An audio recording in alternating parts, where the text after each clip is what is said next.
We are live. What's going on, guys? This is Dealer here, back again with the RDX podcast, the greatest panel in the universe, the greatest chat in the universe. We got some really great topics this week for you guys. Thanks for being patient as I try to mute my YouTube there. So yeah, once again, thanks everyone for joining us, guys. We've got to get into some intros. We got a lot of really interesting topics today. We got a lot of good shout outs to give out. So I want to start with some intros. Fonzo, really, how you been, brother?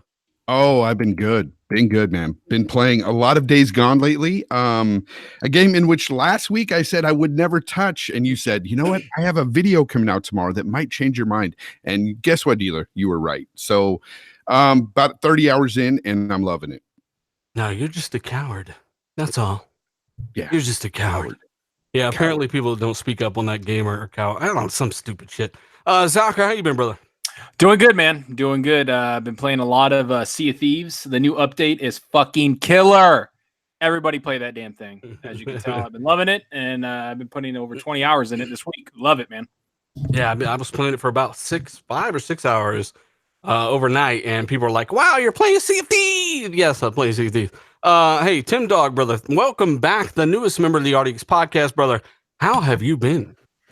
I'm doing great. Thank you for having me on this podcast. It's pretty much the premier Xbox podcast going, and I can't say how much the panel accepting me and everything. I mean, it's been great from and all the responses on Twitter. Like I told you, I didn't think it was going to be that big of a deal, or I thought we were going to get I was going to get a little bit of hate, but. No, man, everyone was really receptive and happy, and that makes me happy. I have to say thank you to you guys, and thank you to, the people on Twitter that were, very nice about the things that they said. Yeah, I was confused when you said that. I was like, who the hell would hate on that? Like, of course, it's a great place for you. And it's a place where, you're going to be heard by a lot of people, so it's great. So, yeah, once again, great to have you back yet again. D-Batch, how you been, brother? I'm good, man. It's been such a hectic day, man. It's been a slow news cycle, but we got some good topics on the show, so I'm ready. Yeah, we got there's some really big stuff to hit today, actually. So Cole Eastwood, are you back, bud? So Cole Eastwood, I don't know what's going on. I'm here. Hi. Yeah, thanks for having me on again, dealer. We're good. No, I'm sorry. No. Hey, while we're waiting, maybe Cole to come back. He should. I mean, he's supposed to be here today. I want to give a shout out to all of the RDX sponsors, as a particular tier and patron. We can sponsor the show, and this is an amazing list of people. Simply known as David, welcome to the sponsorship. Suicide King, you've got Captain Redbeard, Lethal Papa, Prime Suspect. You got Michael Bowen, Channing Pennington. You got Guillermo Cabillo, and you've also got Biggie 2316 and Wilmy Hood. You guys are fucking fantastic. And once again, everyone that supports the show, you guys are awesome. Thank you for doing what you do. Hit that like button if you're here early. And Cole, if you come back, I don't know. You can't hear me. I mean, apparently. It helps when you plug in your microphone. Yeah. Electricity and shit, right? So I've done this. I've done this podcast for like 2 years, and I've never started the show without it plugged in. So, yeah. How you been? I've been all right. I haven't been on Xbox in like 2 weeks. I'm in the middle of trying to finish Days Gone. The game's way longer than anybody ever explained or reviewed. Amazing. It's a great game. Just super long, and I don't mind. Yeah. Well, hey. You kind of said that. Colt. Yeah. It's been a super long time since Sony told their fans they weren't allowed to have EA access. Oh my God. It's now coming to PS4 D-Batch in July, right? Yeah, that's right. Finally, they allowed this, and I don't understand. Well, we do know why they didn't want this on there. They thought it was a threat to their services, but I think they saw the numbers that these other, that the PC market, that the Xbox was making off of it, and I think they wanted in, and I think that's why they had a change of heart. I don't think it was for the, let's do this for the gamers itself. I think they saw the bottom line, that there's money to be made there, but at the same time, gamers will really benefit from this, because I've had EA access from the beginning. Most of you guys have it too, correct? Mm-hmm. Yeah, I got it. It's okay. Yeah, I mean, EA hasn't made anything worth a damn in a while, so. Yeah, but for $30, it's still well worth it, right? You could try all these games, before you buy them if you like it. Definite money saver, It's definitely good for like the quick, like get into Mass Effect Andromeda or those new games when they start. Like, Yeah, like those early 10-hour trials and stuff, but you just don't have that option on PlayStation. That probably would have saved them a lot of money. You bought Anthem day one. Yeah. You know what I think really made this happen was every single time there was a big EA game coming out, Anthem in particular, every single time they had a post about EA Access on Xbox. Hey, Xbox players, you get to play it like almost a week early. It was nothing but Sony guys. Like, what? What do you mean? Like, they were very confused. Like, how come the Xbox guys get it first? And I think that backlash really trickled down. And I mean, Fonz, what you say? I mean, you've seen Sony guys complain about this, right? Yeah, I've seen them complain about it. But originally, I remember them backing Sony and saying, yeah, this is a good move. Sony shouldn't get these. And these same guys are now saying, oh, it's great. We're finally getting it. Haha, we got it too, guys. And I'm like, what? What's going on? Hang on. You're telling me people said, yeah, it's great they don't give me the option. Yeah. Back to save money to get early access if I want it. Yeah, of course. But that's how these console wars and this Twitter wars go, and it's just a bunch of stupid old men running around yelling at each other about video games. But at the end of the day, here's the thing. The good thing about EA Access, in my opinion, is the fact that when they do come out with a dog crap game, and I get to try it at least and know it's dog crap, and I don't have to buy that dog crap in the end, So I like using it as a tool to find out what's good, what's bad. Yeah. I use it for basically, I like Madden, but I never want to buy it. So I'll just play Madden for like 4 days and then be like, all right, got my fill. And then I'll play something like a Titanfall 2 that I never bought, but I played through the campaign, really enjoyed it. Mass Effect, all those games. Like, they have a lot of games in that vault that people could just go in and download and play whenever the hell they want, kind of like the Game Pass, right? I don't understand why people would even damage control not having this. And now that they do, they're going to realize that it's a freaking badass deal for $30 a year. Like, come on. No, it's the same way they do it with crossplay, right? Sony told them what to think, and they kind of.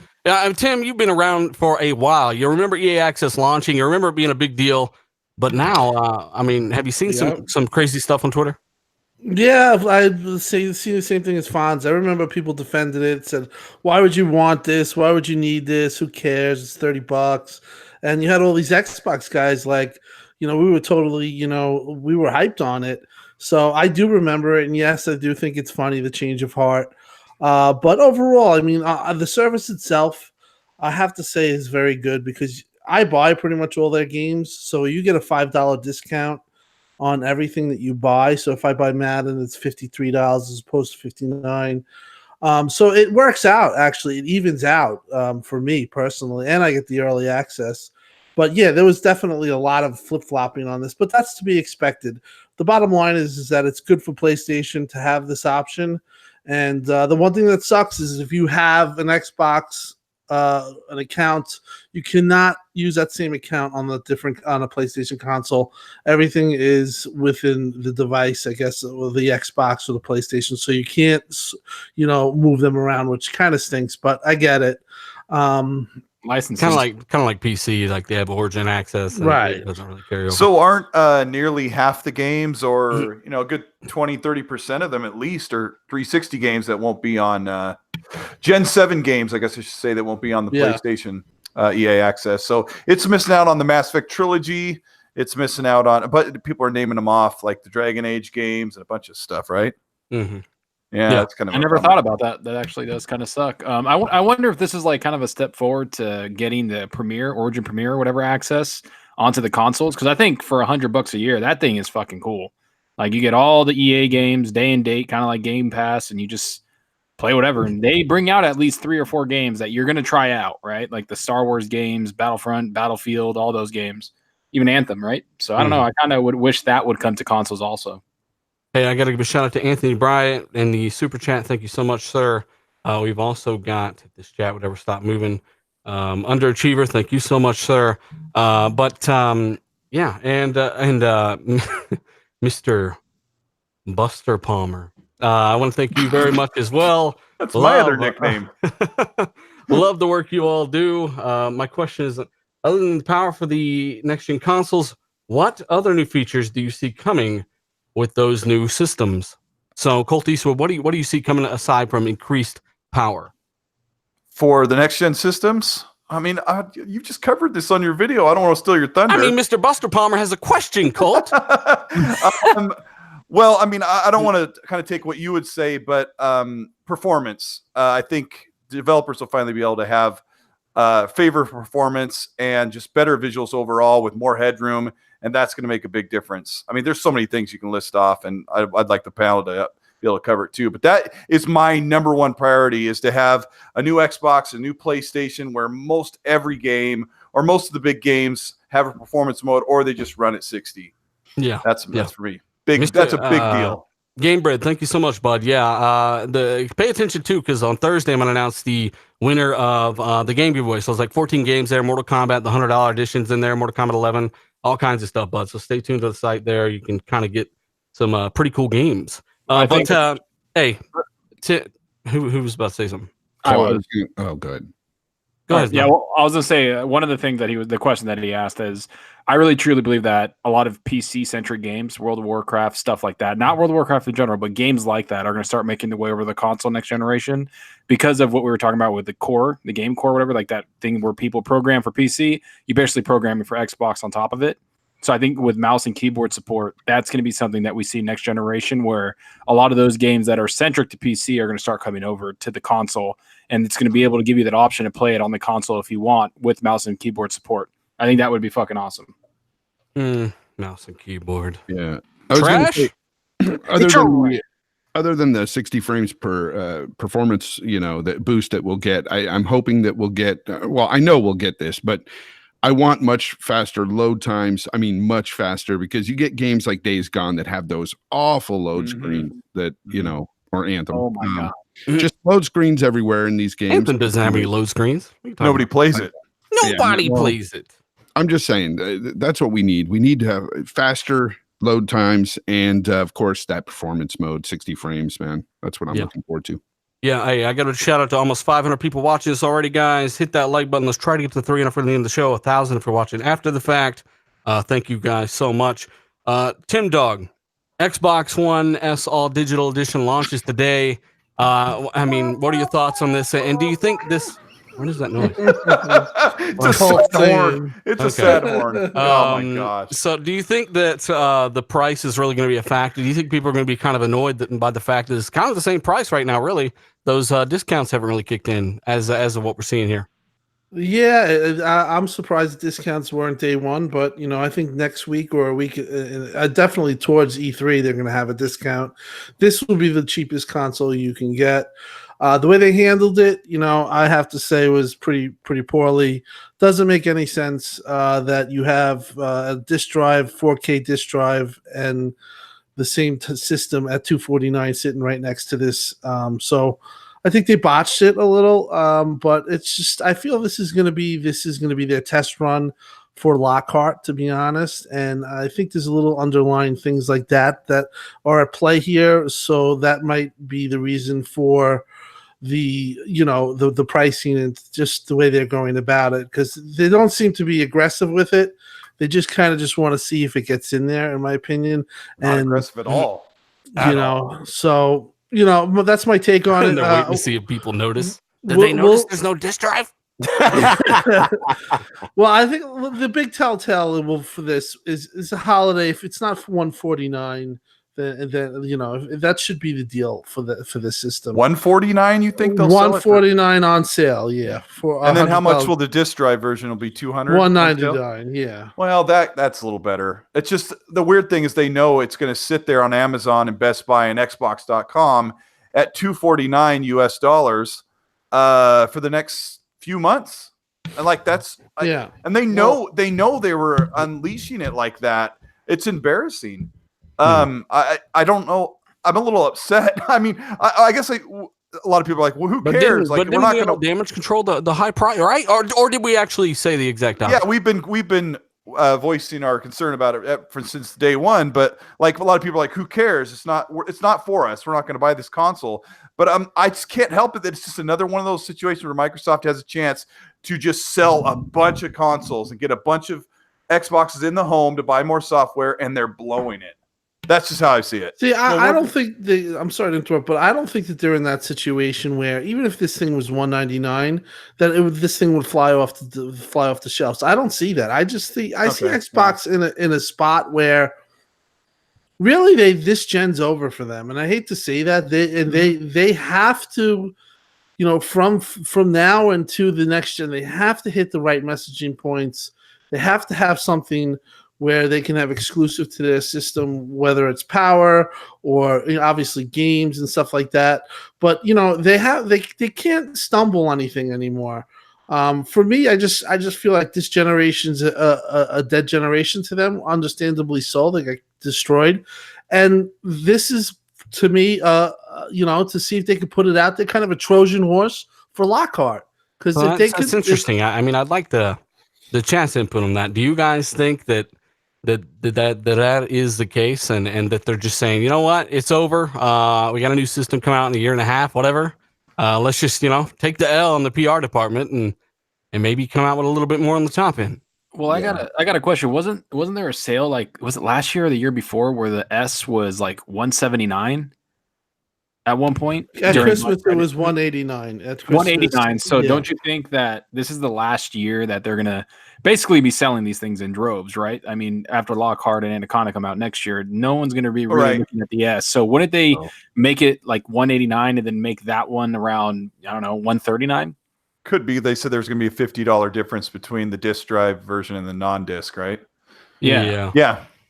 And that, I mean, I don't know, $139 seems pretty good for that thing. I mean, that'd be a great price. So that's what I'm saying. I don't know if we're not saying that that's going to happen. I'm just saying, like, I remember them selling the S about a year or two ago for $189, which was crazy, and I saw a lot of people buy that. But I mean, at $139 and then $189, I don't know. I think that would be pretty good. It's quite possible too that E3. They might announce some price cuts as well. They might reduce the price of the S and, of course, naturally the SAT edition. So I think it's going to be a big Black Friday seller, and I think they're just going to liquidate all their Xboxes and concentrate on next generation. They're going to group it with Gears 5. Yeah. Bud the Cyborg, he nails it on the head, and this is what we're saying. Like, could it be a good value with those 3 games? People like those games, yeah. But the problem is you can find, an Xbox One S with a 4K Blu-ray drive with the same size hard drive for less with the newer game in it, right? So they're competing with themselves, and according to them, it's supposed to be a $50 difference at all times. At least they're going to suggest that to retailers. And as of right now, launch day, that is not happening. I actually waited and watched Amazon a few times until I knew today was the release date, and I waited to see if Amazon would change the price for the actual selling date, and it stayed the same. And I was like, Yeah. Anthony Bryant says the pricing is kind of a little bit messed up on Black Friday. He thinks it'll definitely wind down, and I definitely agree, but it's kind of about the here and now, and I'm not sure what's going on with that. It's kind of unfortunate. You got a lot of hardcore Xbox guys that are like, whoa, what's the deal? So we're some of them. We've never agreed with the $250 price point. We still don't, and hopefully they kind of wrangle that in, right? I said this like 2 years ago. I bought an Xbox One S with an extra controller and 3 games for $229 or something like that on Amazon. Like, that was 2 years ago. So it's like, guys, come on, you know what the deal's going on. But it's enough about that, I guess. David Robinson says, shout out to you and panel, OG Tim Dog as well. 5-star show last week, #1 Xbox show / podcast. How can I change this to my gamer tag? And you know what, guy, like we do appreciate that, man. We definitely just do us, and if you guys tune in, that's fucking awesome. We've got a ton of stuff to talk about yet. I want to go ahead and move on towards the real quick, because this blew my mind, Tim. Epic. Tim Sweeney, the guy that said Microsoft was trying to take over the world with their store. They're trying to force everyone to do things their way. They're trying to keep things exclusive. Tim Sweeney just said here recently that he loves everything that Microsoft are doing now. Like, what is going on? We kind of talked about this a little bit, but real quick, like, isn't that kind of mind blowing? Yeah, I mean, I don't get it. This is what he said is exactly the opposite. What he said Microsoft was going to do is exactly what he's done with Epic. And yeah, I don't know. I know that people at Microsoft aren't that happy with Tim, because when he did that, when he made those comments, if you remember, Phil commented publicly to him, and there were a couple of others. So you know, about the bicycle rack. Yeah, I don't understand though, because he said that we are thrilled with everything Microsoft are doing. That's right from Tim Sweeney, like here a couple days ago. Well, that's, I guess, abandoning UWP, which looks like it's happening for GameCore, and basically, I don't know if turning their back on the Windows Store. If they go, let's say, day and date with Steam with Halo Infinite, basically say goodbye to Windows Store. So maybe that's what he wanted, and that's why he's happy. Was that's what it looks like right now. Mm-hmm. Hey, GameBread had a real quick question. He wanted to know if Xbox One controls will be back forward compatible. Yeah, to our knowledge, all your stuff's just kind of gonna work, bud. So if you got a new old controller, it's just gonna work. Element of PO says, could Epic harding Microsoft mean a console exclusive? What do you think about that, Colt? Yikes! What did Epic make besides Fortnite these days? It seems like. Yeah, I guess if Epic made a game, it just immediately makes me think of how there've been a couple of games that are like Outer Worlds by Obsidian could have been like an Epic / Microsoft exclusive if that wasn't in the works before. Now that they own Obsidian, so yeah, they could, and boy, then everybody could hate Epic and Microsoft all at once. Caleb says probably no. I actually agree. I don't think there's too much to it. I just think Tim Sweeney is kind of seeing what he wants to see right now. There is a new Ghost Recon on the way. Real quick, they got a bunch of topics like this as well. October 7th is going to be the reveal, and I mean, Ghost Recon Wildlands. I wasn't a massive fan. It felt like bad side May mission 9th, game to me. May 9th. My bad. May 9th is the reveal. Yeah, so I mean, going into the next Ghost Recon, because Wildlands did so well, I did hear that it's not called Wildlands 2. And actually, October 7th was the release date. My bad. I heard the release date was October 7th. So, I mean, basically, yeah, it's not Wildlands 2, according to what I've heard. But I don't know what kind of game this really is. Tim, have you heard much about this Ghost Recon game real quick? No, I haven't. This came out of left field for me, so I haven't heard anything. So I was completely surprised for it. I played the Wildlands. I played some of it. I thought it was impressive. Graphically, it was really cool, fun to play with friends. So yeah, it's a good thing. Now it's looking like the holiday is going to be pretty good. I thought it was going to be pretty barren, but it doesn't look like that now. What? I'm looking forward to it. I'm looking forward to this. Yeah. What? Huh? Yeah, I think it's gonna be good. Colt thinks there's a lot of stuff coming this holiday. There is. We got Borderlands 3. We've got Gears 5. We've got Cyclone Sandals, Ori, whole bunch of stuff. My fave. Star Call Wars. of Duty, right? There's actually a bunch of games. I can't think of them off the top of my head. And Yeah.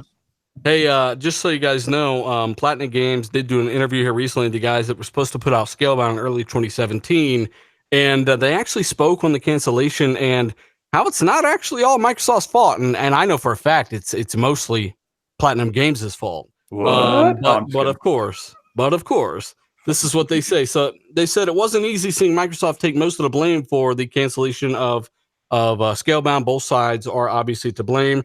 Game was too ambitious, according to those guys, and we know for a fact that game missed several deadlines. Performance was not up to par when Phil Spencer played it over and over, and of course, Platinum Games continued to pump out game after game while Scalebound was in development from 2012 all the way up to 2017. Platinum Games put out 8 games, to my knowledge. Holy smoke! And that's money. So instead of no focusing your delay manpower, you put out 8 different games, many of which didn't do that great. And, while you're getting paid by Microsoft to make this big giant game, until eventually you miss so many deadlines, performance is so bad that they have to cancel. They have to fire you like they did the Phantom Dust team. If you guys remember, they were doing a Phantom Dust reboot. They fired that team because they didn't like the product. It was the same thing. It was a contracted team, got rid of them, didn't like the product. So, I mean, I know, Tim, once again, I'm calling you a lot today, but a lot about this in particular. Well, yeah, I mean, this was something that, when it happened, I knew kind of what the inner people were talking about, and it was very hush-hush, and it was something that they would never talk about publicly. They're not going to start getting to a blame game.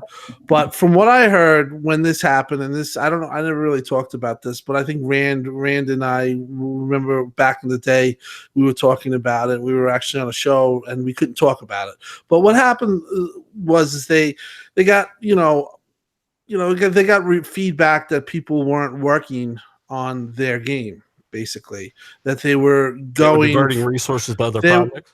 Exactly. And I never said that on the air, but I'm saying it now. That's what I heard.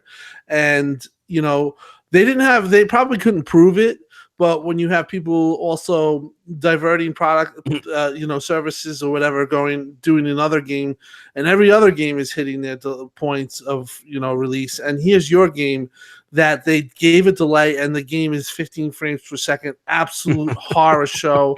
They couldn't even show it off in a lot of cases. People that seen the game said it was just nowhere, like 2 years away in 2016, 2017.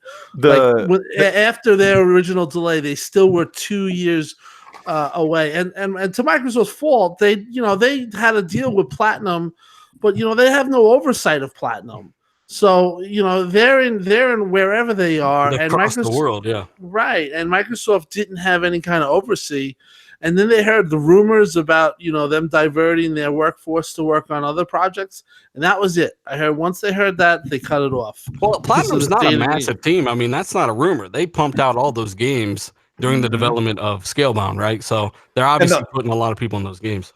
And the last gameplay they showed before they stopped talking about Scalebound, it was chugging at like 13 frames per second. Yeah. And that was what they were showing. Nobody had hype on it. Let's be honest. There was very little hype on it. Well, I think what you meant was everyone had hype on it once they found out it was canceled.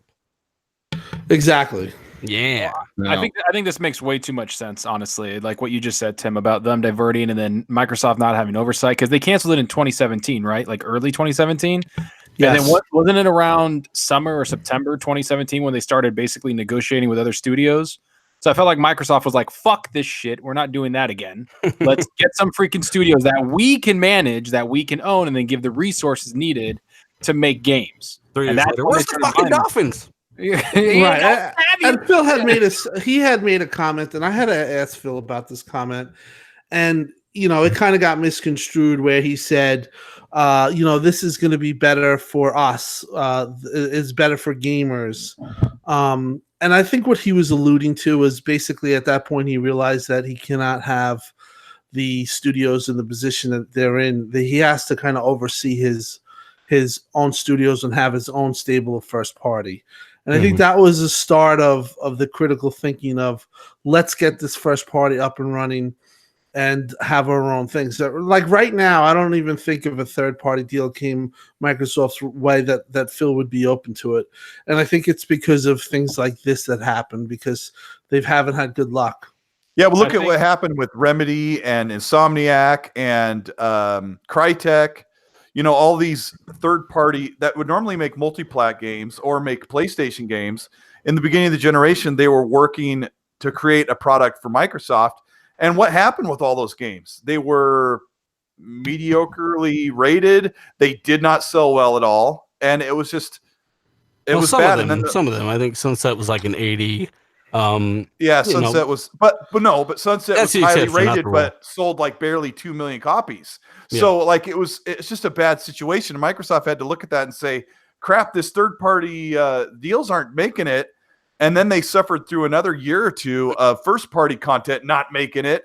So 2018 is where we saw all these studios, and hopefully this is the right way to go. This is why I appreciate Fonz's perspective on things, because he's been on both sides. He started out the generation as a PlayStation guy. He's since then kind of been lowered over by the power of the X, getting double the pixel count and fidelity here. He just goes where the best looking games are, the best performances. And, I'm sure you've seen it. You've seen it all generation. Microsoft really hasn't developed much of their own stuff. They've got Halo 5, they've got Gears of War, and they've got Forza Motorsport. That's, and Sea of Thieves. So that's pretty much all generation. And the rest, like, they didn't own the studios at the time, or they were third-party deals. And I think you've seen Phil kind of say, hey, I've got to assemble a team here and start putting out that quality software exactly right when Terry Myerson gets let go or moves along where the funds can finally free up. I mean, I'm sure you understand what they're trying to do here. Yeah, most definitely, man. Here's the thing, like when it comes to Platinum Games and that situation there, if you look back, I mean, what did they really I know that Nier Automata was one of the games they were working on as well, and that was a hit for some people.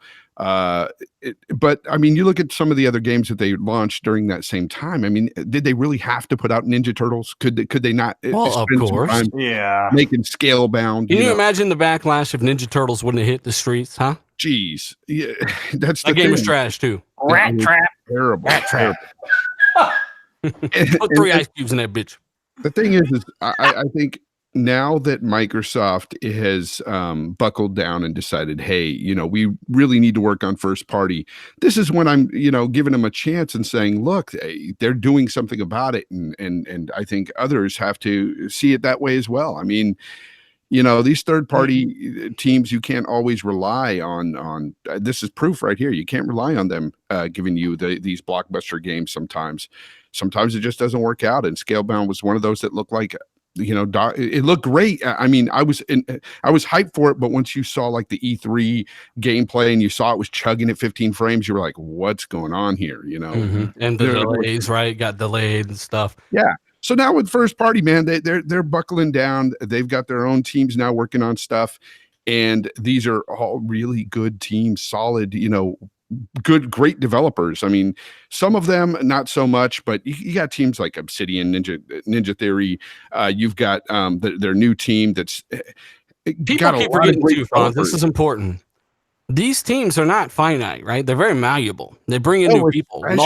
All of these teams have already expanded. Yeah. They brought in new talent. So, but I mean, there's a video out there you guys can look up on the initiative, and they show you all these developers they have already for this team, and these developers are great. They're fantastic devs who've worked on awesome games in the past. The initiative, they got the writer from Red Dead 1. They've got people from Arkham. They've got people from Bioshock. I mean, programmer from Red Dead too. They got the lead producer of God of War 2018, and this is the kind of stuff that has me excited for the future of Xbox, because I see the potential there with their first party. All these other dopes running around saying, "Oh, they'll never have games and stuff." You're kidding yourselves. You're delusional. You're acting as if Microsoft's not trying, and you have to give them benefit of the doubt here. I know you hate when people say, "Wait till E3" or "Wait till these games come out." But you have to in this case. I mean, what else do you want them to do? I mean, if they were sitting on their hands doing nothing, I'd understand. But they've acquired some great development teams here, so I'm excited. Well, one of the big things I found kind of cool about this whole interview thing with the Platinum Games is that Xbox or Microsoft actually owns the IP to Scalebound. Yeah, and that's what I found was cool because I know they don't own Rise, which pisses me off.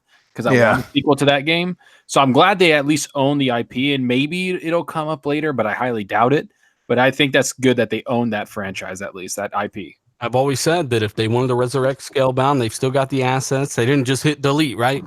Ninja Theory, they own the team that's capable of kind of resurrecting that and turning it into something worth a damn. So who knows? Ninja Theory are obviously doing something they've been working on for 6 years, but really, their next round of games is going to be pretty insane. Mr. Buster Palmer, once again, he says, do you think there will be basically added features for controllers on next gen? Yeah, I do know they've already got Xbox One controllers to USB-C ports, which is substantially faster charging tech.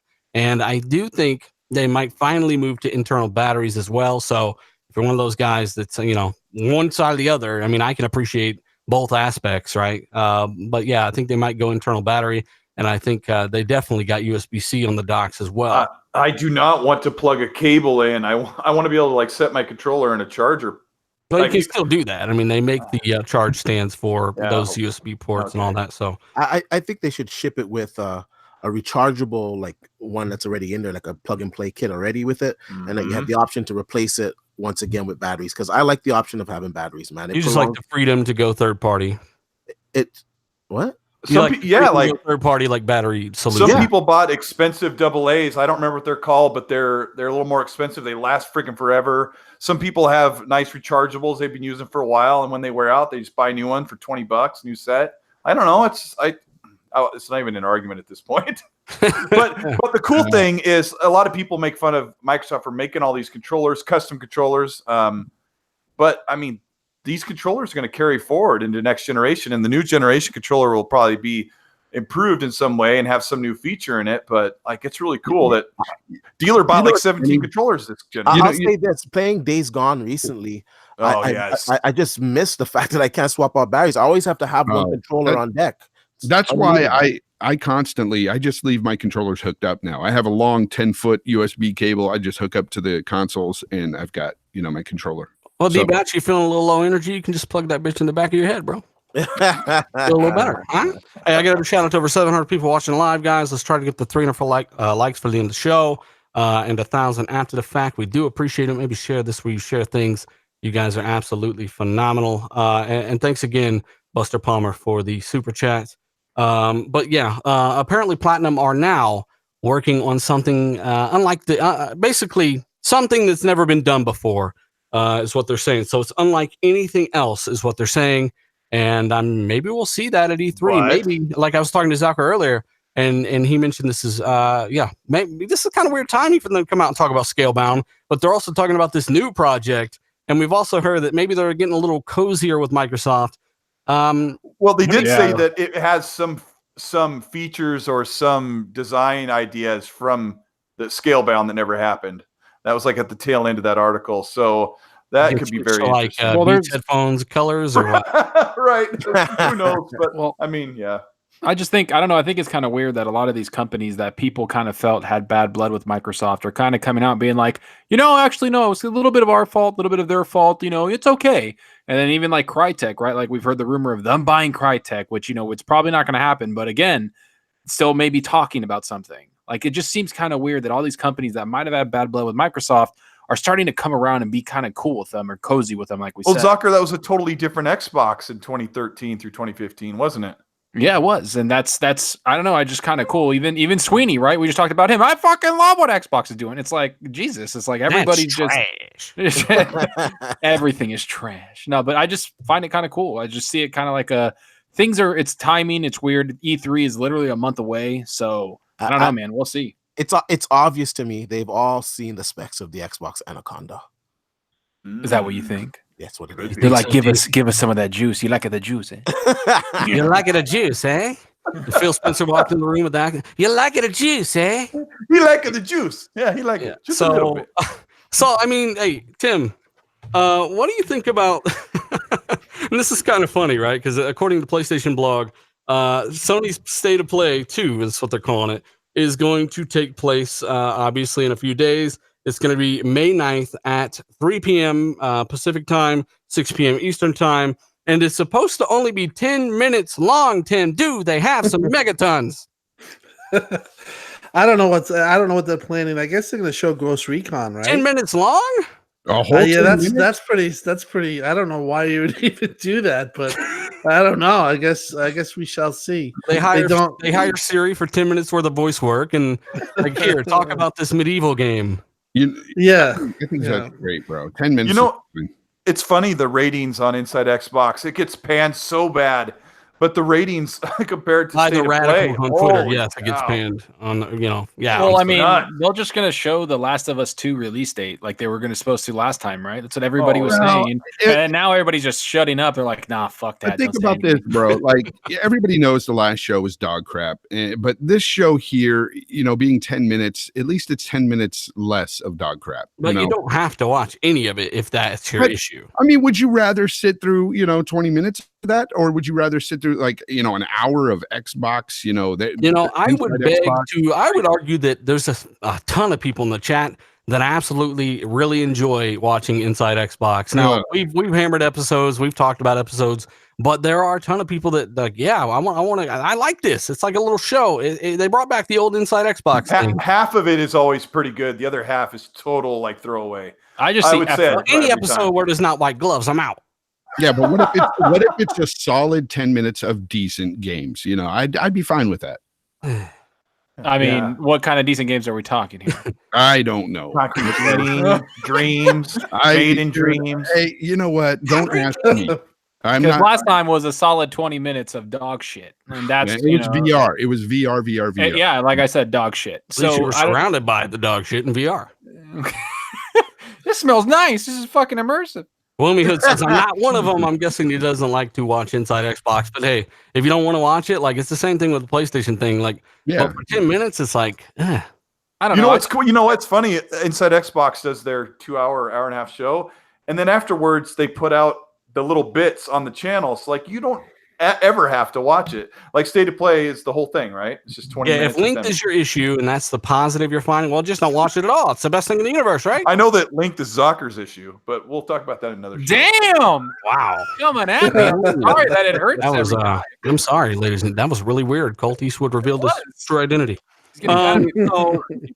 So, Tim Dog, give me your thoughts on this whole State of Play. I mean, you kind of said a few things, but I mean, isn't it kind of a weird approach for them to take here, especially when they've gotten rid of their E3 and they're not doing PSX?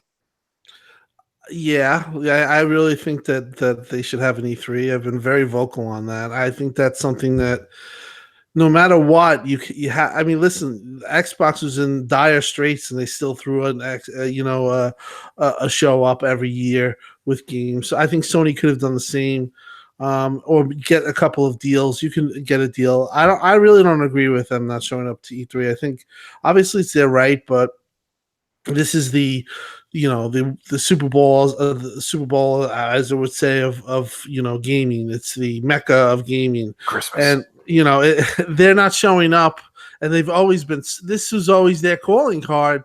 Just doesn't make any sense to me. And I think a lot, like we talked earlier about, EA Access and how people switched up. These people just blindly, defend, the company. They always say that about Xbox, but you know what? When the shoe's on the other foot, and you have like a kind of a real issue, and nobody, and everyone's defending it, and they're having a 10-minute state of play, on the heels of going to be probably Xbox's biggest E3.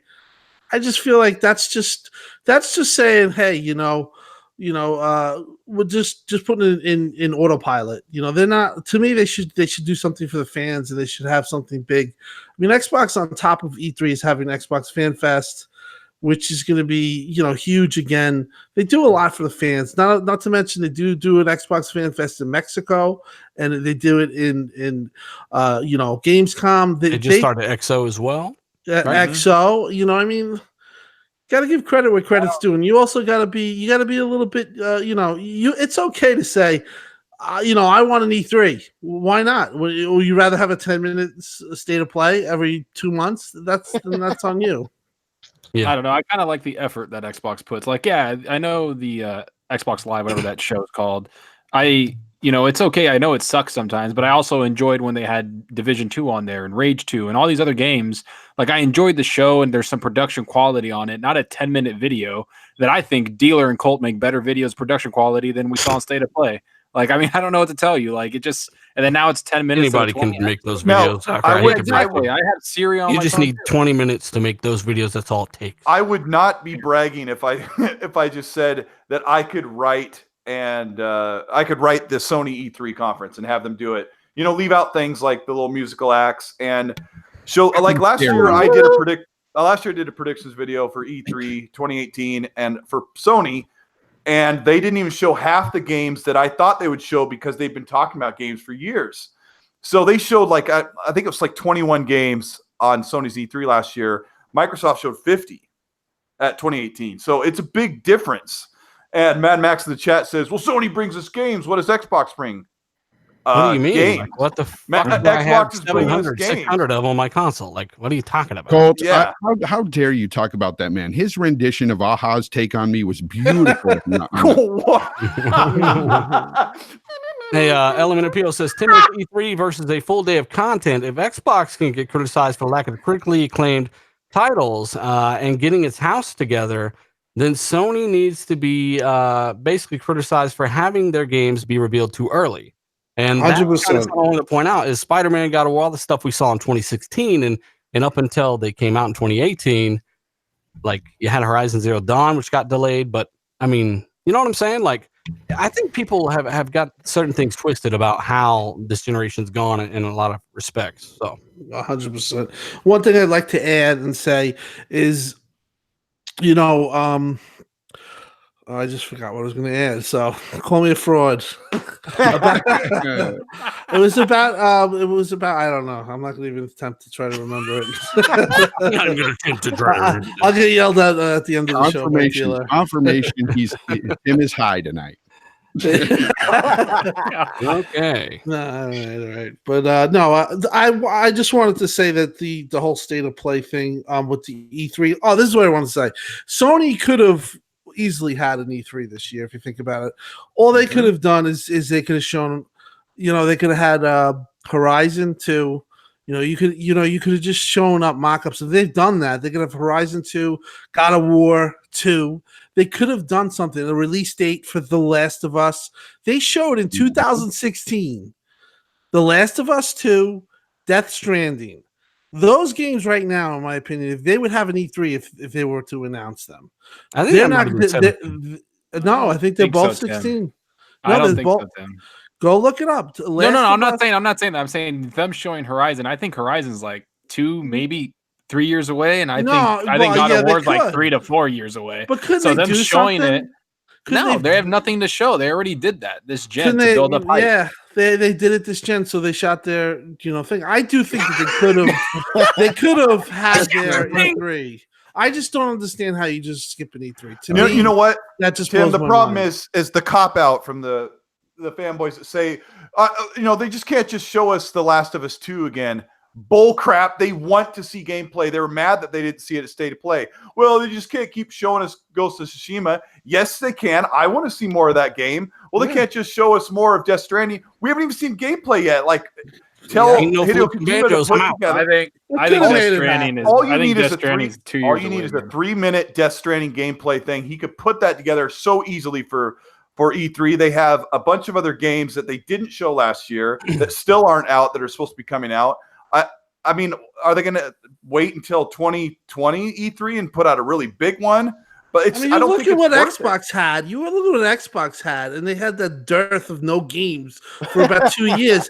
They still had E3s. Yeah, and that's just all it is to it. They did when they had Terry Myerson saying, "No, we're not going to spend any money, and we're gonna take games down." When they had all that stuff, guess what? They still had E3s. They still had fan fests. Mm-hmm. They still had gamescoms. They still had fan fests. It's just something that I think that you as a consumer, you should get some feedback and you should get some pushback and thank you from the, for all the games you buy for the what are they going to be 100 million people and you can't have an E3 if you're being fair about it, that's a joke. And that's why I'm outspoken about it. All you got to do is say, hey, what would happen if Microsoft didn't have one? Oh man, it'd be over. Oh, Xbox is dead. Oh my god, it's already dead. I thought it was already dead. Is PlayStation planning on having like a really big end of the year event, but they're going to wait till last minute to tell people to get ready for it? Like that doesn't make sense either. I think they're going to hold true to what their word on this one, just because it'll just be so obvious that they're hypocritical. So I don't think they're going to announce anything around E3. But I think closer to the holidays at their PlayStation event, I'm pretty sure they're going to announce the PlayStation 5. Hey, Eli Turn in the super chat says, "Hey, what's going on, panel? Just finished Rise: Son of Rome. It was actually really good. Want a sequel? Rise is one of those games that really did have potential, in my opinion. If you like the Batman combat and all the game looked insane. Rise 2 with a budget and stuff would have been freaking insane. I really wanted to see what that might have looked like, but maybe we'll never know. Maybe we will. There's a rumor that Microsoft may be." Kind of looking at Crytek as an acquisition. They have been struggling financially as well. So kind of makes a little bit of sense. We talked about that last week on last week's show. Oh, man. But Inside X, real quick, cross the panel. Inside Xbox or State of Play. So far, based off what you've seen, I think Inside Xbox has a lot more capability. Fonz, you prefer State of Play, something like that? I prefer State of Play. I just want to see games, good games though. I don't want to see a bunch of VR or anything like that. I want to see some good, solid titles. That's all I want to see out of these shows. I don't need to hear him talk about anything or what's his name putting on white gloves. I don't care about that. Yeah, and Microsoft did introduce their own at Xbox at what is that? Idea Xbox kind of show and it seems like it's kind of competing with State of Play. They show the same type of indie games and stuff. It seems like. Cedric H in the super chat says 2019 year of the flip flop. Yep, I have a pair of those as well. So yeah, that's I don't know, Zalker. What do you? If you had to choose one, let us know in the chat. State of play. Do you like that short kind of? I don't know, whatever you want to call it, or something like an hour long? Or unfortunately, Inside Xbox is a little too long. I think we can all agree. But you would choose. Why are you asking them? Do you like that short 24,000 thumbs down show, or do you? That one show that Sony took down and reset the likes on because it was so bad. They had to change the intro, man. They had to change even though they had never done that on their other live streams. Fonz like blew the lid off on that. He's got like his pork pie hat there with like this press ticket. He's like, see, we're blew the lid off it. See? Yeah, Fonz did a good job on that video. Fonz, you uncovered that. You kind of noticed that Sony took down their state of play when it had like how many thousands of dislikes, right? Oh man, it had like at that time it was like 14,000 dislikes or something, and it barely had many likes at all. And all of a sudden it was just they were gone. The dislikes were gone. I was like, holy crap, what's going on here? And I just put 2 and 2 together, and boom, saw that they got more. The other video was still available. That was what was weird is they didn't privatize it, but they left the link there, and it was just what do you call it when you put away a video? They unlisted it. Unlisted, yeah. And if you had the link, you can go back and see it. It was hilarious. I was like, this is weird, and people called them out on it in the chat. They were saying, "What are you doing here, Sony? What are you trying to hide?" You got to be kind of an asshole to basically put a video out, and then because it got disliked, you take it down and then just re-upload it. Like, what a piece of shit! It's not cool. That's trash. Well, the second version was even worse. Yeah. So I mean, I think we can all, for the most part, agree. Inside Xbox, at least. Like I said, the Horizon 4 episode I thought was really good with Tanner Faust and stuff. I thought that was really cool. I'm a car guy, but at the end of the day, state of play. You're getting it here soon. Enjoy your 10 minutes apparently of rock hard content. So I've got a question from Chris Gallagher. He says, which games do you think would benefit Xbox most by having them on their stage this E3 2019? Meaning, like, wow, how much press would this get Microsoft? How much more would this do for Xbox if they actually managed to snag these big games and have them on the show? It's not like competition's crazy, Fonz. No, it's not. Competition is not crazy, right? But it is Xbox's show to lose, of course. Look, it would be huge if they got those games. I already know that they're showing some other games, like, we're already hearing like Cyberpunk is going to be really huge for them to show on their stage. And I honestly can't wait to see what that looks like.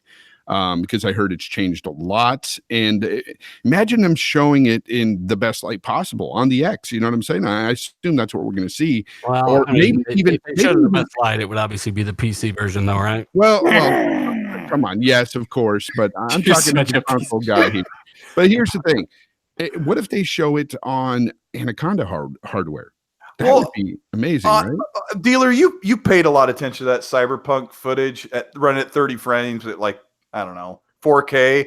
Like, wasn't it very indicative of what the game would look like on the X and run like to you? Well, I don't think the PC version is going to look like that because they're changing. Like, the art style has changed a lot, apparently. So yeah.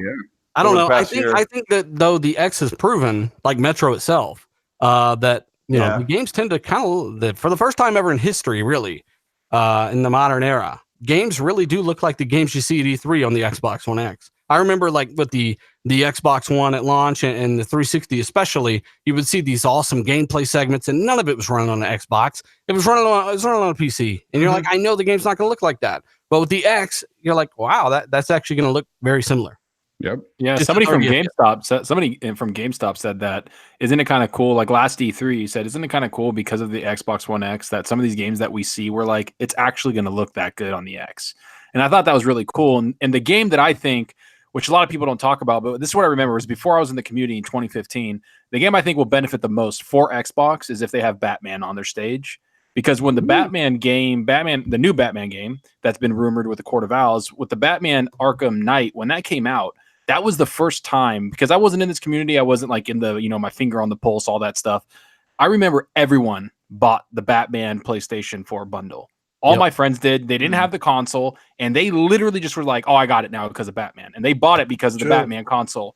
So I think that one was one of the best selling next to Destiny for PlayStation. And I think if Xbox locks that up and they have it on their stage and then they have like a bundle for it when it comes out, maybe we're hearing right, like holiday season, another holiday game. I think that would be fucking huge for Xbox. You know what, though, Zucker? I disagree. I think the best game they could show on their stage is their own new brand new IP. That's the best they can do. Well, I think he's talking about just like third party. Was that what the question was? Like, I mean, don't get me wrong. I got that third sense parties too. I thought he was talking third party. If he's talking just any game, yeah, it needs to be their first party games. I want to see what we obviously like that Ninja Theory too in this bitch. Fuck yeah. No, I think he needs. I think like Ninja Theory's game to me sounds fucking awesome. I know a lot of people are kind of like on the fence for it, but to me, four-player co-op going around killing aliens, like fuck yeah, sign me up. Yeah. The Cyberpunk's a big one. I would like to see the Arkham game, but I just want to see this Batman game. It's been in development, since forever. I love Batman too. Yeah, the Arkham games are just so good. Arkham Knight crushed 10 million copies in no time sold. And that was at a relatively small install base compared to today. So if this game's quality, it's going to do great numbers, and I really want to see that type of game. Splinter Cell, I don't know. We know that game did exist. It might be on hold. They might be refreshing it. I don't know, but yeah, as of right now, you're looking at something like Ghost Recon, which most likely Wildlands success might have postponed Splinter Cell. So they're like, let's throw them in Wildlands, right? I don't know. Colt, what are your games that you would have to throw on the stage to say, Xbox really did something big? I'm working on a video for this. Yeah, I think I got to go with Fonz about a first-party game, but I think what we need to see is something that we've never heard of. That's the big moment. Like, here's a game. Like, what is this? And like the first 30 or 40 seconds, you have no idea what this game is. It looks amazing. It looks outstanding. It looks super fun. You don't know what it is. You don't know what it's releasing on. And then at the end, they say, it's an Xbox Game Studios game. Engage. Yeah. We haven't had that moment in a long time because of the IPs on Xbox have been so far between. It's been a really, really bad thing they've had to come out of. So that's what I want to see. But everything's going to look so great on the X. I'm so glad I have one. I just know all these games are going to be just a good time and just going to look awesome. Yeah. We've got Gotham guy. He says he wants Gears 5, Halo Infinite, and marketing deal with Cyberpunk and announcements of Fable. That would be. I mean, Fable. It's ready. Like, we knew about this game back in 2017 behind the scenes. It's been several years. I think they can announce this and get away with it. D-Badge. Yeah, I think they could. But I also want to see some Halo Infinite. I want to see some gameplay footage. I'm dying for that, and I think that's kind of a must this year. Just a little snippet of gameplay footage, and I think it'd also be awesome if we got a third-party deal that showed off that rumored Avengers game. I think that'd be pretty awesome too. Jeez. Yeah, Avengers is going to be crazy. Well, let's be honest here. If they don't put Super Lucky Tales 2 Whiplash Edition on there, we're all fucking fighting. He's back. Yeah, Whiplash Edition. Welcome back to 2017, bitch. Zalker, this could be a big game. Assassin's Creed Ragnarok, which leaked. Let us know what you know about that game real quick and what team that's by. It's kind of a big deal. Yeah, it's from the team that made Black Flag and all those dudes, and it's a huge Origins Black Flag team. Oh my gosh. Yeah, the Origins Black Flag team, and it's called Assassin's Creed Ragnarok. It's going to be about like all the Vikings, and you're going everywhere, and it's going to be like Norway, Denmark, like a bunch of like basically Europe.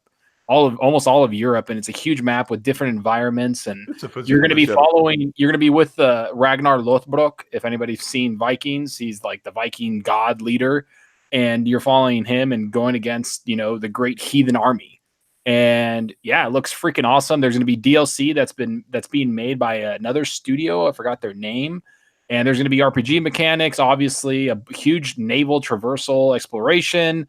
And there's gonna be a lot of like fantasy things, kind of like what Odyssey's doing and what Origins has done, right? Kind of visiting like the Nine Realms, right? Yeah, you're visiting the Nine Realms. Zucker.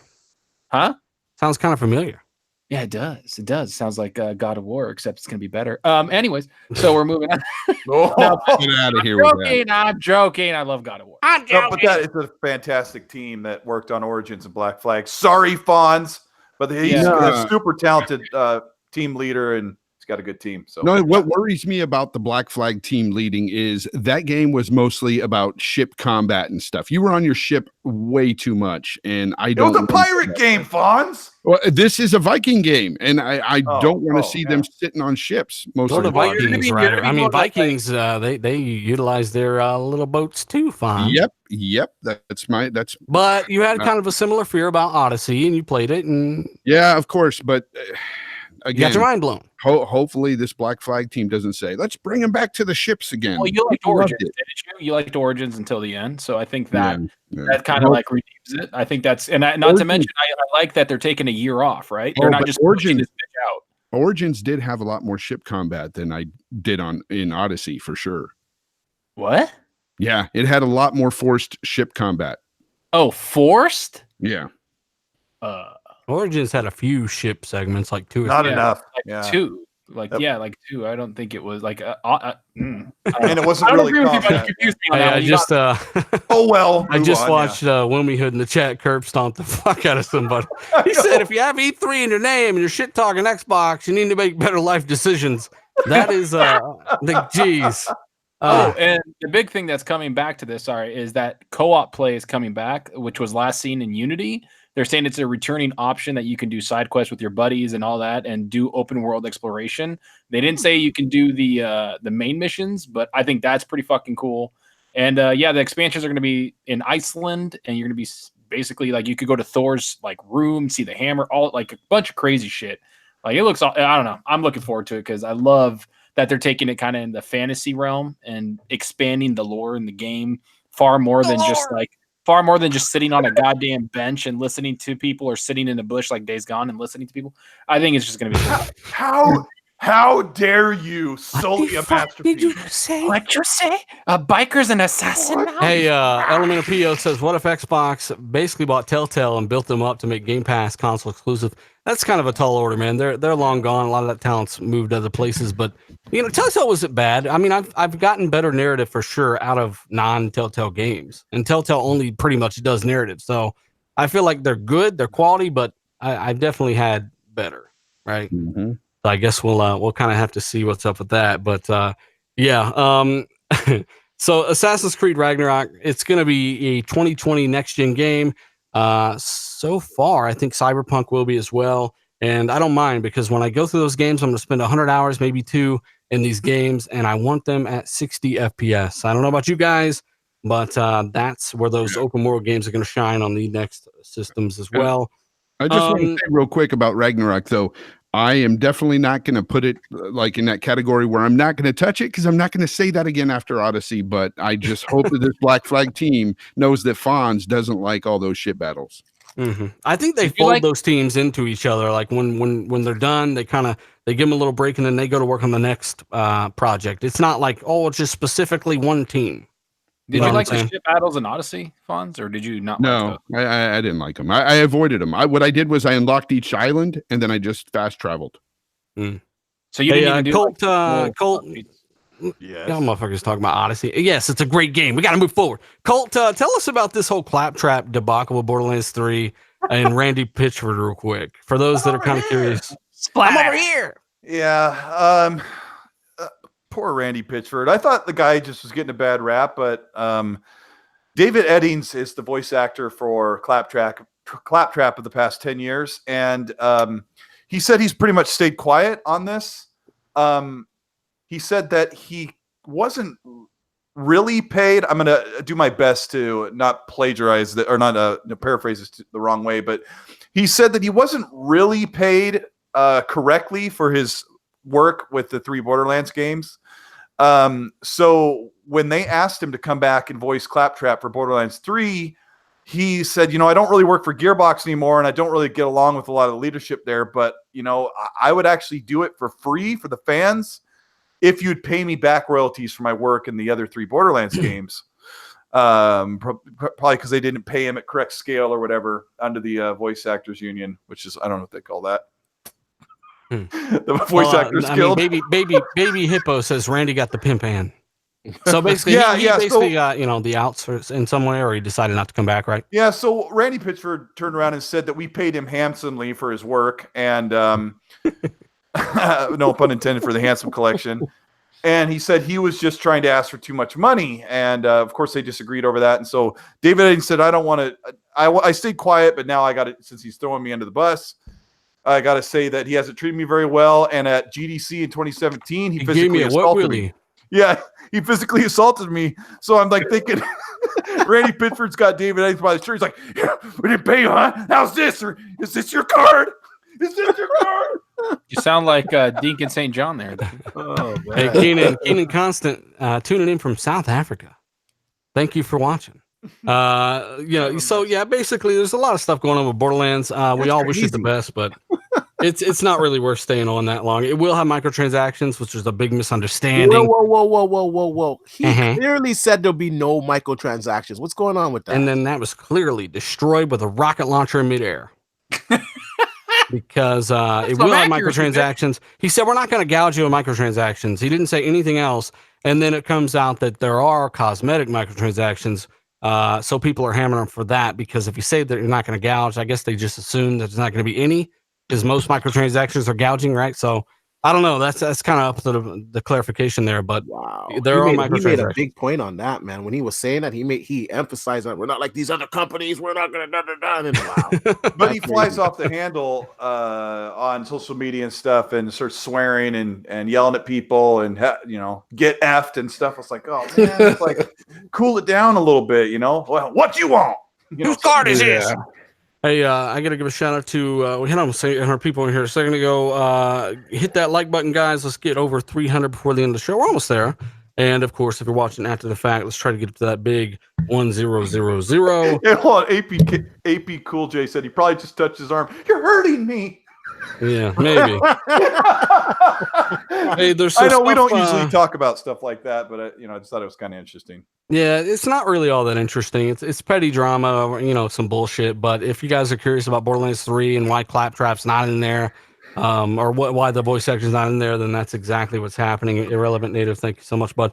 The takeaway is the game's going to be really fun. I've watched a lot of gameplay on it. It's going to be super cool. So I hope we're all joining in. So that's yeah. So basically, let's get into some E3 things, some things that have been confirmed for E3. Call of Duty 2019 will be discussed. It'll have a panel at a Coliseum event there, and Infinity Ward are basically doing this panel to go into detail in this game. Call of Duty 2019 will bring the game-changing experience to their fans. Basically, they're really trying to do something much different with Call of Duty 2019. This is also the one that in previous leaks was said to take advantage of next-gen hardware. So that's kind of odd. Hopefully they're trying to be not Call of Duty, I mean, what could they do? Chat, let us know what they need to do different at this point. Because Call of Duty, I mean, what is it anymore? Different engine. We're tired of the same old engine. Change that engine. They would have said that if they did that already. Yeah, it's got to Or they feel would announce exactly it. how people expect. And the problem is a lot of us who've been playing Call of Duty have grown up. There's a lot of people who started with Modern Warfare when they're like 14, and now how old are they? Do the math. Patman says it's Modern Warfare 4. I don't know why you need a different engine. D, they just now got the fish in there to move when you get near them. So what a joke! Like, what else do you need? I don't understand. Listen, I know that Call of Duty is the more popular of the two between Battlefield, but Battlefield, in my opinion, is just a better game. I think the graphics are better. I think the physics are better, and it's just not recycled over and over. Call of Duty it's just recycled to me. They just use the same formula. Even on some games, they use the same scene and just patch in different people or change a fucking tree. Like, it needs to be overhauled. Change a tree? Is that what you said? Well, there was a couple. John Denver song. There was a couple. Copy and pasted. Yeah, there was like explosions or something. They copy and pasted and put it in a different place. Same buildings and stuff. Yeah, for sure. Sofa King, what's up, dealer? What's going on, buddy? Try to keep up with this chat. It's pretty crazy, guys. Let us know what you think. And I'm super curious because in my head, I can't think of anything Call of Duty can do to be like, wow, okay, Call of Duty has reinvented itself. I have to try this. Like, let us know in the chat what you think they're meaning by this whole game-changing experience that they're bringing to Call of Duty 2019. I don't think they have anything game changing, to be honest with you. I just think that what they're going to rest their laurels on is that they're one of the best shooters out there with like the mechanic wise. Like the shooting is tight. It's always been tight. It's always been good.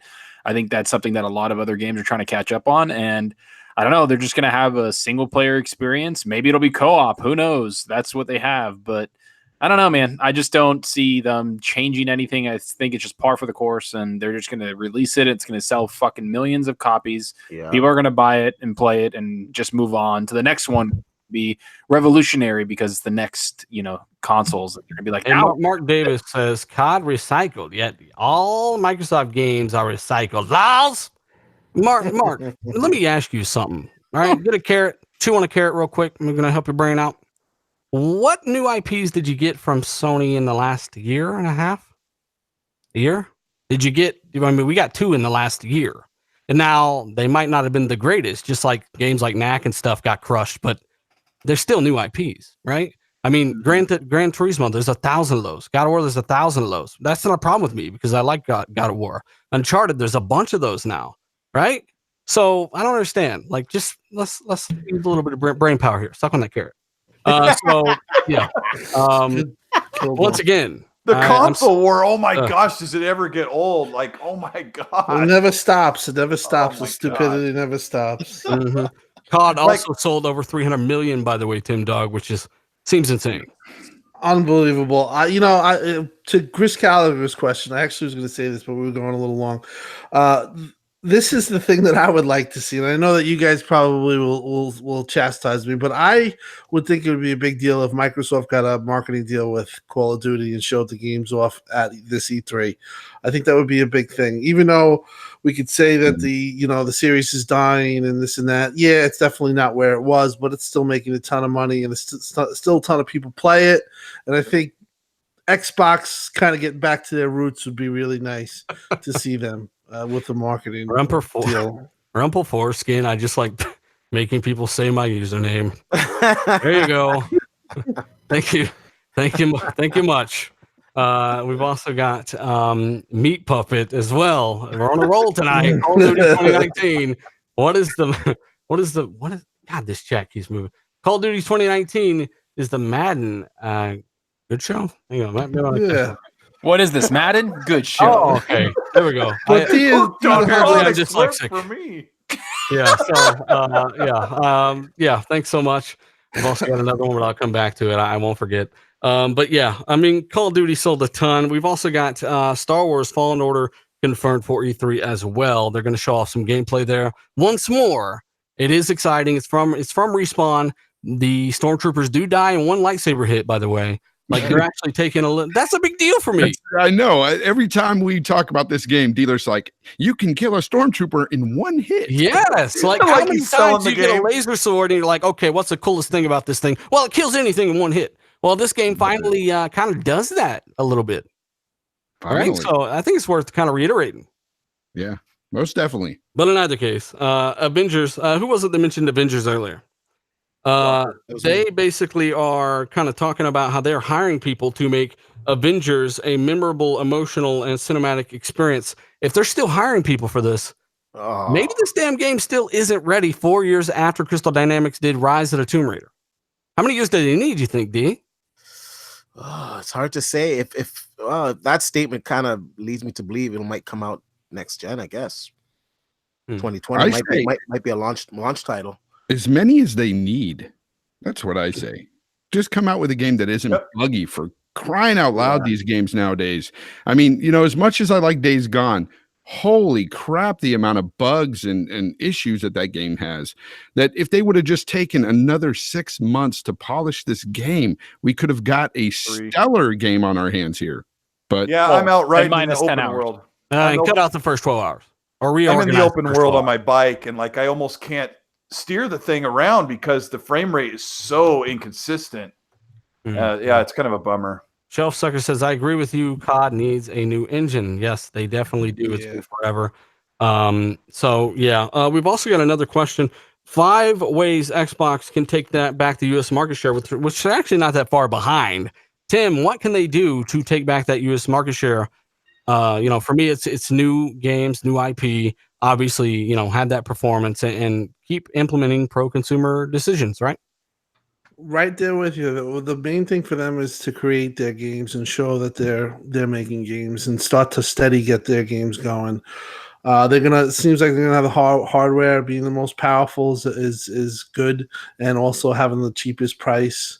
If that's true, if the rumor is all true, having the cheapest price with Lockhart is also so good. I think most of all, I said this earlier in the show, they can't screw up messaging.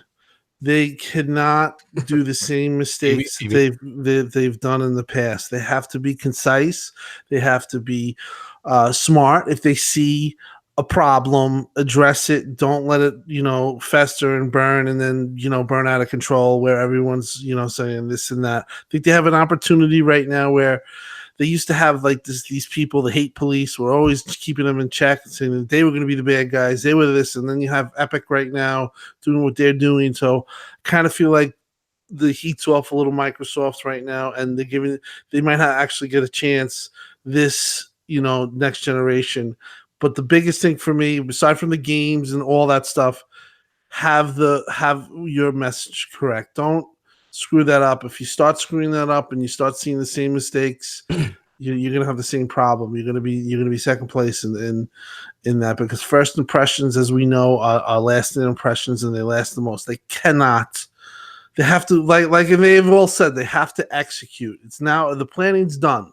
They have to execute from this where they are right now, E3, to next gen and beyond. It's all about execution. If they don't execute it, and part of that's the messaging, and they don't do the right thing, it's over. They'll wallow in the wins, and they'll be the last place console if they do the same mistakes. Mm-hmm. I think it's that. I think everything you said is like spot on. I think it's a couple of things. I think they need to get the price right. Obviously the power's right, and I think they just need to not shoot themselves in the fucking face like they did when they launched the Xbox One. Like, just don't fucking hurt yourself. Just be straight with the people, like you said. Keep the message clear and do pro-consumer things. Keep Game Pass going. Keep a lot of the services going, and take all the things you brought and made on the Xbox One, put them on the next console. The features that you have, don't take them away. Like when we went from 360 to Xbox One, some shit was missing. Don't do that. Yeah. And also get the games. Get the games. Obviously, get that down pat. We understand that they're trying. We see that, so I'm not going to critique it as much. And also, I think they need to earn a little bit of trust from the gamers. I think a lot of people have a bad connotation with Xbox. I think those people don't like it. Can't really be helped either. Those tend to be it's not about more help. radical It's just people. They're stuck in 2013. Give them no fucking excuse to hate on it. Just be like, well, I mean, I can't really hate. They're gonna find. I mean, they find an excuse to hate on the Xbox One X. I understand there's a few. I understand. Zocker, they're still mad about the 2013 reveal. What is it, 6 months before the Xbox One ever came out, about the DRM? Like, they're still upset about that. And it never. They actually had to backpedal on it. They changed that. Well, I get that, but that's not what I'm really talking about. Those people. I'm not talking about those freaking 30 people that's just yell on Twitter, right? Like those idiots. I'm not talking about that. I'm talking about just the mass in general. People in mass and media. That's what I'm talking about. People that report on this stuff need to basically have no reason to be like, this is dumb. Okay, let me address it's the way it is. Let me address something in the chat that kind of goes along with this. E105 XB1X said that the games aren't truly exclusive to Xbox, so the Xbox console hardware has no longer an identity. Duh! That's what they've been pushing to us for 2 years. They've been trying to make that communication very crystal clear that Xbox Game Studios is making content for Windows 10 PC and Xbox consoles. They have 2 consoles coming. You're going to be able to play your games where, how, and when you want. And that is the identity. If you're still stuck in the mindset of the 2014, 2015 console war between PlayStation and Xbox, that I got this console and I only get this and you can't have it, that's an immature problem that is not a gamer. Like I bought my PlayStation 4 for $200.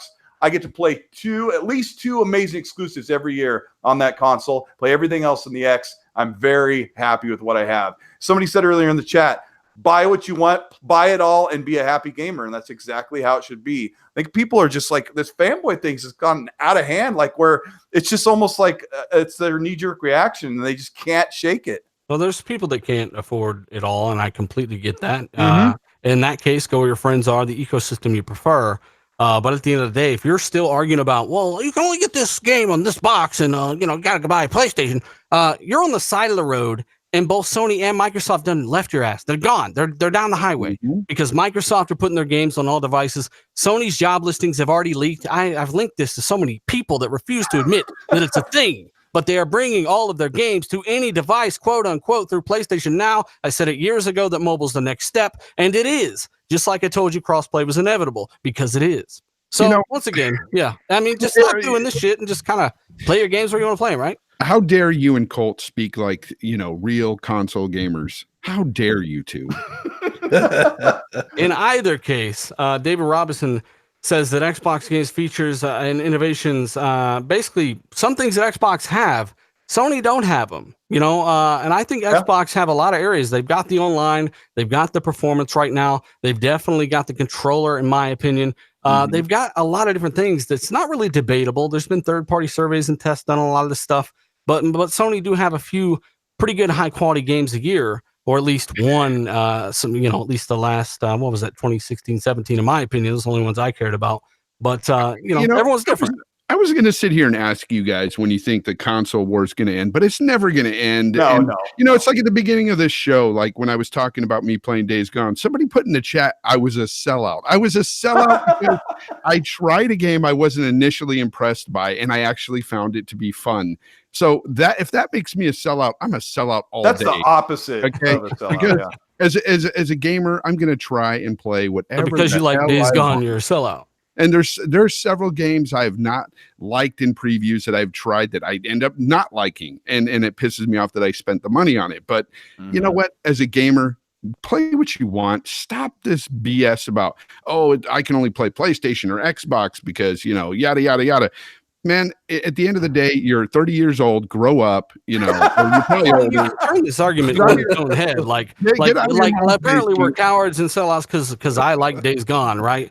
But were you saying the same thing when I also enjoyed Crackdown 3, which reviewed far worse? You're using the same logic. You're saying, reviews are bad. You shouldn't like it. You're a fraud. But you're sitting there and you're accepting the fact that I actually had fun with Crackdown 3. It's not my fault. They're making minimum wage at Chick-fil-A. Get out of your mom's basement. Stop dwelling on Twitter and just yelling at other grown men about video games. That's all it is at the end of the day. This is video games. It's about fun. Jesus Christ. It's so funny you said that because that girl, female reviewer from GameSpot, called out some guy on Facebook, said I went and told his mom what he said to me because he used some really foul language to her. And she goes, I'm so sorry about Jimmy. He's 37 years old. I saw that. So it's like, and people always ask me, is it difficult dealing with these 13-year-olds that call you names? I always tell people, I'm like, they're not 13. Honestly, they're in their mid to late 30s. They have a couple kids. They have a wife who, if they show, you can't generalize everyone like that. I mean, come on. Holy shit, guys! All of a sudden, everyone's making all the minimum wage. Like, that's silly. Predator H2O says, "Haven't showed you guys love in a while. Hit that damn like button, you frauds. Happy Taco Tuesday. Thank you so much." So yeah, right. That's right, bro. Because there are doctors out there who are arguing about video games. It's like, come on, man. You would talk to one. Well, hey, I think we've all argued about video games. And you know what's even worse is if you sit there and argue about a sports team, in my opinion, that's far worse. Ugh. Because you don't have nothing to do with that team of millionaires. Don't know who the fuck you are. At least with this device, you do have an experience, a preference. You like the UI, you like the game, you like the online. There's things that you have experience with. Yeah, but if you're arguing over sports, I feel like that's far worse. There's arguments, and then there's arguments. There's like ridiculous arguments that happen, like the stuff that happens on Twitter all the time. It's just that's so Gotham guy in the chat, by the way, says time DLC with Call of Duty would help. I don't think Phil Spencer's into that anymore, Tim. Right? No, he said that. Yeah, no, I mean he's publicly said it. He doesn't believe in holding content back. Content back. So I don't see any kind of changes. I do not agree with his stance with this. It's more or less it's a benefit for the console or whoever gets it. If anybody takes heat, it's usually the publisher. So I would do it. I think it's a smart thing, and I think Sony's well within their right of doing that type of stuff. It's a business, obviously. So I mean, Phil sometimes I think wants the world to be, a certain way. It's just not going to be that way. This is a business. People are going to go and try to trash your product if they don't like it. We're talking about console wars right now. I mean, and this is business. Business is even, And business is good. You have to, you got to take it to your, do what Epic's doing. In my opinion, I have to say, as much as Epic, people say, this and that about them. I think that what they're doing is kind of wrong, but I get it. You know what I mean? It's a business. They want to win. They want to take it. I don't think it is wrong. They're offering developers more cut of their own product, and they're offering competition. They're offering an alternative, and Steam has been sitting their ass for years. Like that's probably what Steam needs. Epic's not doing it perfectly. Like they need to offer more in their platform and fix some things. But like the dealer's right, it's new, and dealer's right. They're offering more. They're giving them a benefit for using Unreal Engine. Like, think about it. Like if you're sitting there slaving away like 12 hours a day, 10 hours a day, and someone's like, hey, you know what? You don't got to pay me that 30%. Go ahead and just pay me that 12. You're like, okay, I'm going to come work for you. Right. Well, the thing I like about it is that a lot of people were talking about this, about like, oh, this is the cutthroat mentality that Epic has, and Xbox needs to be doing that. Well, is Rocket League leaving Xbox and PlayStation? No, it's staying there because they're going to make a fuck ton of money there. That's the point. That to me, I understand, like, it's their platform. Epic is their platform, and they're taking it off of Steam to attract more people. I get that, but to me, it still makes sense that Xbox is doing the same thing. They're putting their shit on the Microsoft Store, and they're putting their shit on Xbox. And Game Pass. That's it. It's the same thing. I think it's awesome. I think the competition's great. That's it. Yeah. I think you're absolutely right, Zach. I give a shout out to Minto Wonderlust real quick. Marshmallow Fun, thank you so much. The super chat. D-Batch, I want your take on that too. No, I was going to say, I think both companies need just to improve the store. If the Microsoft store was, on par and wasn't so awful, it's getting better, but it's still not great. And if the Epic store had a lot of the features that the Steam store has, I don't think people would be complaining so much. Yep. Absolute fact. Yep. And they'll all buy Borderlands 3 day one. They won't be able to resist. Just like you bought Metro. Hey, new Xbox One back and pack games real quick. Ninja Gaiden 3 and Trials Evolution. Once more, if you've already bought these games in the past digitally, check you're ready to install. You've got 2 of your games back. Like, that's the ultimate argument for back and pack. Whether you play them or not, it's yours. You should be able to carry it forward. So those are now available as well. Def Jam Bam wants to know the thoughts on Mortal Kombat 11. It's good. It's good, man. Thank you so much. And also, Rage 2 has finally gone gold, and they've got their big trailer that came out today. Zalker, you watched this. I didn't get a chance to yet, but your thoughts on this trailer and why Rage 2 has you hyped? Well, it was actually a 35-minute video that this guy, I guess he got flown out and got to play it, and he just was going around killing shit, blowing stuff up. Man, the game looks freaking stunning, 60 frames per second. He was in instead of usually the videos we've seen, they've been kind of like post-apocalyptic wastelands and some cool things, some cool buildings, but this was like a forest area, very dense. And it was just, oh man, it was just so cool. He was just riding around, blowing stuff up, getting in car battles. And then he was going to little posts that these mutants took over and taking out their nests, and so much stuff. And then a huge ogre came and he was fighting that with different types of weapons, throwing them up, blowing them up, blood everywhere. It just looked good. And the gunplay, that's what really caught my attention. The gunplay looks absolutely, that gunplay looks tight, bro. Gunplay looks like it's like Doom in open world. Like the headshots look like they fucking stick and they hit hard. And it just looked awesome. I can't wait to play this game next week. Yeah. Rage 2 looks really good. Colt's getting it. I'm getting it. Fonz getting it. Zalker's getting it. D, you getting it? Oh, I pre-ordered it, man. I can't wait to fire it up on PC. And what about the Tim Dog? You getting it? Yeah, I purchased it. I have it ready to go. Day one. Wait, what was that? You can't wait to play it on PC? Kick him off the show. Gavik in the chat said Rage. He sums up Rage 2 really well. He says cocaine. That game's gonna be awesome. Yeah, I can't wait. Hey, D-Batch, Izzy Fisher says, what do you guys think about the rumor about PlayStation 5's Navi chip being PS5 exclusive? There's 2 different versions of Navi, and I think that's what he's talking about. I don't think anything is going to be exclusive to their console regarding Navi, apart from maybe something to do with their ray tracing or something to do with virtual reality. But as far as the architectural makeup of it, no, it's there's nothing exclusive to it. They probably just worked with AMD, I would say, for maybe ray tracing. Mm-hmm. And we've heard over and over that, hey, Anaconda is going to be the benchmark pretty much. Microsoft literally said it themselves. We're gonna be the benchmark once again. That's what they said. we know now that there's 2 Navis, so Apparently, at the end of the month, I think it's the 21st. They're going to release the Navi Lite. I think it's Navi 10 or something, and that's going to be around 2070, 2080-ish power.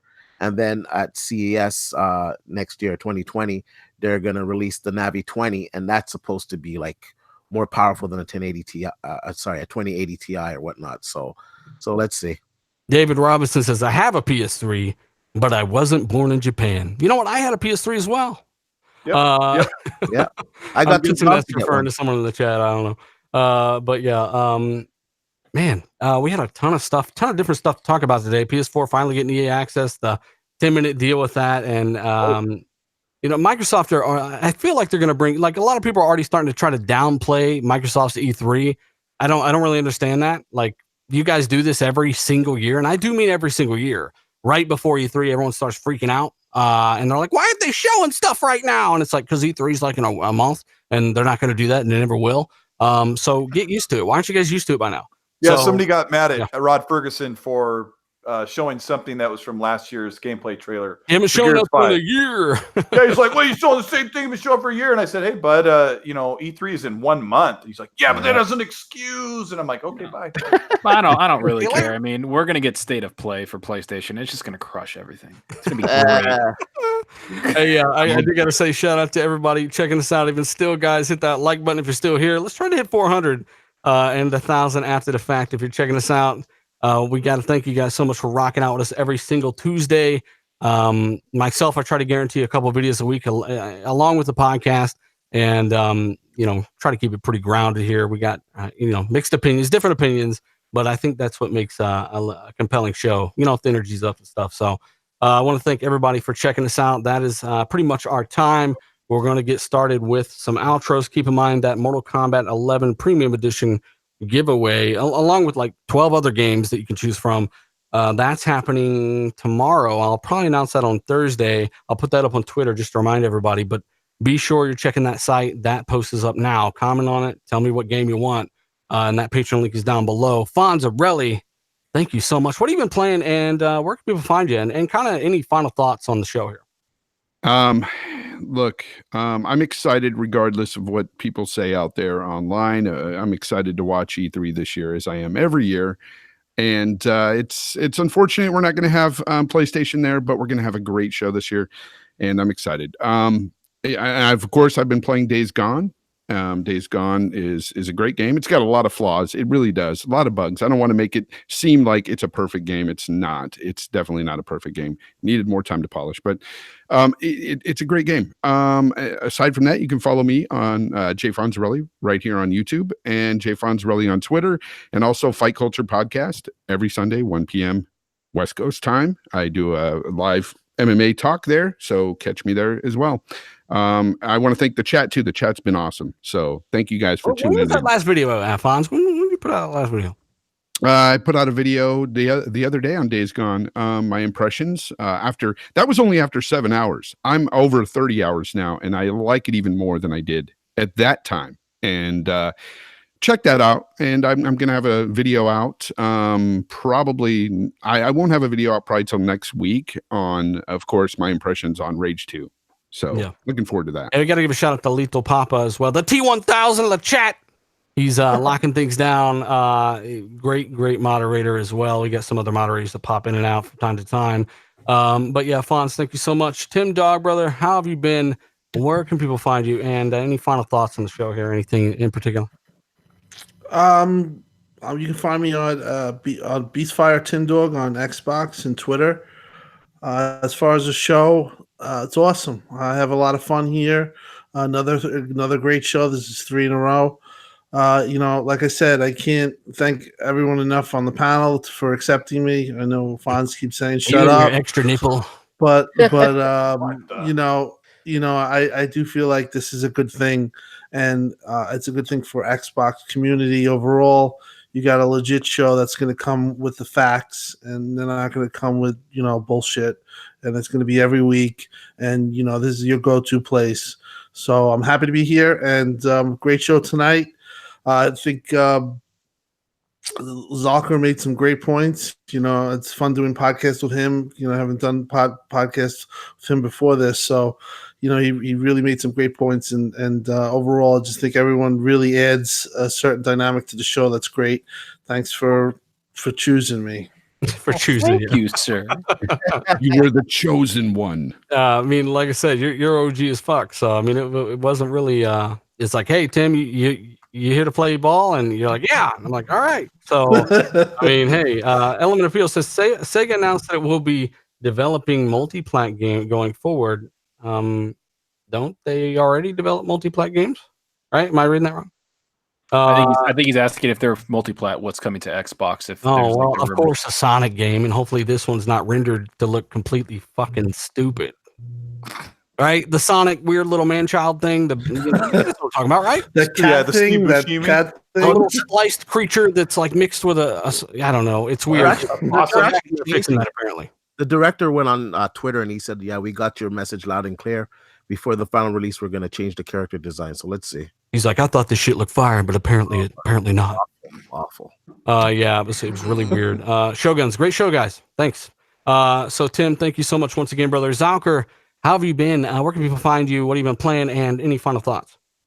Yeah, I really enjoyed the show. I've been playing Days Gone a lot, and I've been playing Sea of Thieves, the anniversary update, like a fucking madman. I got through all the tall tales.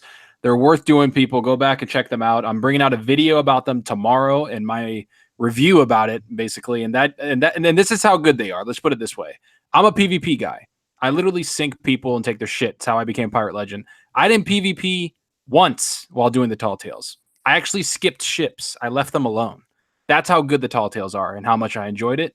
It's a completely different game. You guys can find me at Zalker87. That's where I'm going to be dropping my video, and at Zalker7 on YouTube, and at Zalker87 on Twitter. And I love the show. Tim, thank you for the kind words, man. Honestly, you fit right in with this group, and we have a good time. And the chat's awesome. Everybody, we just feed off each other's energy, and it's fucking awesome. And dealers I mean, how many times you got 600 people just sitting around like just to listen to the outros? Like that's, I mean, like I said, it's all powered by the best chat in the universe. Colt Eastwood, you are known as the most dangerous man on YouTube. Also, how have you been, and where can people find you? I guess I've been okay. That's they can find me. I mean, whatever. I'm just thinking here how I just like flew off the handle for about 7.5 minutes, and another thing. It just gets a little. It just Also, gets a little I must bit take old. my vitamins. It just gets a little bit old, and I didn't have any sure. So you can find me at Colt Eastwood at Twitter and on Xbox and on PlayStation.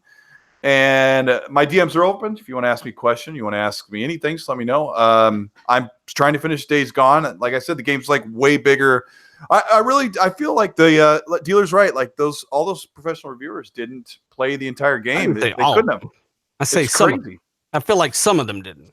What did I say? All of them? DMs, Colt. Yeah, a you lot said of all of them. Yeah. I just wanted to be very clear. Oh yeah. I don't. But wanna then dig again, in. it's not like the Sony guys would possibly attack me for saying something like that because it's one of their games. So if I No, said that for an Xbox game, then it would be completely. I mean, I don't know. It's just. I think people need to play the game. I Yeah, really do. it's a fantastic game. I've been playing it nonstop. Where we keep talking about it in the DMs. The game's just fantastic. It's a solid 8 out of 10. I don't know what they saw, if they just saw the bugs and they just said, Let's relax with that 8 out of 10. It's fucking barely a 7.3. No, Zocker's still in the main menu. Don't worry about Well, that. okay, let me ask you. Oh, yeah, okay, 30 hours guys in. think? You think it's 8 out of 10? 7.3. Dealer. I think I'm joking. I'm 30 hours in. 7.3. 30 hours is 30? like half the damn game. No. Fraud. Yeah, for a rod. Hey, I'm 30 yeah, hours in, and I say it's about an 8 for me right now, even with all the flaws. Yeah. Yep. And hey, you know what? We do prefer, or I prefer, a lot of us prefer Xbox, but as always, like we gave God of War praise. Like if we like certain things, we like them. Like if that really upsets certain people so much that they can't tolerate but to listen to us anymore because we're not going to fucking lie to you, then that's a problem with whoever, you know, if you got that kind of issue, that ain't on me. You ain't going to stop me from enjoying a good game. So, you know, there's most of the chat. They're like, hey, a good game's a good game. What are you going to do? You know, so I get that. But some guys are really, really super radical out there, and they just won't even fuck with you anymore if you like a Sony game. It just blows and I'm my chomping mind. I'm chomping at the bit to get back to Xbox, not just to be on the platform because everything is so much more comfortable and more enjoyable. But like I was almost done with Metro Exodus, like maybe 2 or 3 hours from finishing it, and then Days Gone came out, and yeah, so yeah, I'm really can't wait because there's a reason why we prefer the Xbox. There's a million reasons. It's just but I'd much rather be playing Days Gone on the Xbox. Tell you that. Yes. But in either case, D Batch, brother, what have you been playing? Where can people find you? Any final thoughts? Anything? Yeah, I've been playing lots of Days Gone, like I said. I can't wait for Rage on Tuesday. I can't wait for that game. You guys can find me on Twitter at D_batch, and of course on YouTube at DBatch. And I just did a video today giving you guys my thoughts on the EA Access coming to the PlayStation 4. Yeah, that was a big announcement. And did I get everyone? I'm pretty sure I get everyone, right? If you didn't notice, the channel has some new artwork up, and that is thanks to the Graphic God. Everyone give Graphic God a thumbs up in the chat. Hit him up on Twitter. If you got any kind of questions, you want any kind of artwork, Graphic God is the dude's crazy good. He can work with you if you're very particular like me. Or if you just want something cool, he'll throw that together for you as well. But yeah, that's all Graphic God. He kind of refreshed everything and threw the stuff in there how I wanted it, the characters I wanted, and I think it looks really, really cool. So yeah, I got to add something to that too. People can't see it on YouTube, but here on Hangouts and stuff, you can see where he made your little animation there to your logo, your avatar. It's pretty cool. Yeah, like the card's actually on fire. The scythe is kind of moving. His arms moving a little bit. And what that's for is that eventually we're going to go to something like what's that fucking OBS or whatever. So we'll be able to move this stuff around, and we're going to kind of move forward and bring things forward, even though I guess we technically don't really have to. No one's even asked us to, but we want to just to kind of make things a little more entertaining. So I've been playing people. I've been playing Days Gone. I'm done with that. And now I'm just kind of like chilling until Rage 2. That's kind of my outset right now. So you're done with Days Gone. So what would you give the score? Yeah, like I said in the review, 7.8, maybe 8. Like it's a good game to me, and that's like because the first 20 hours you wouldn't think it's the type of game or as good as it is. It doesn't seem like so. The first 10 hours, story wise, not very good. Not very good. Yeah, it's really weird. It's really weird. You're not used to seeing those types of games start out so slow, but it does ramp up. But either way, I feel like I've talked this game to death because the more these certain people say that I'm not allowed to enjoy a Sony game because they're fucking radicals, not able to be honest with the people around them, the more I want to praise that damn game because that shit's annoying. Same way people did it to Crackdown. They'll sit there and watch people do it. Fuck you. You can't enjoy Crackdown. It's a 60. You can't do it. Well, they'll turn around and do it to fucking Days Gone. You didn't I'll tell you what, they did it to Crackdown, right? So I would like Xbox Game Studios to make a game like that. And I remember I said that to Fonz when he was in the early hours. I said, I would like Xbox to make something like this of this caliber, a new IP like this. And he's like, well, and then as we kind of got farther into it and it got better and better, the story notes started hitting home. Like, I'm like, yeah, see, this is the kind of stuff, like this is a good game. And certain people are essentially asking me to lie, to say that I think it's bad.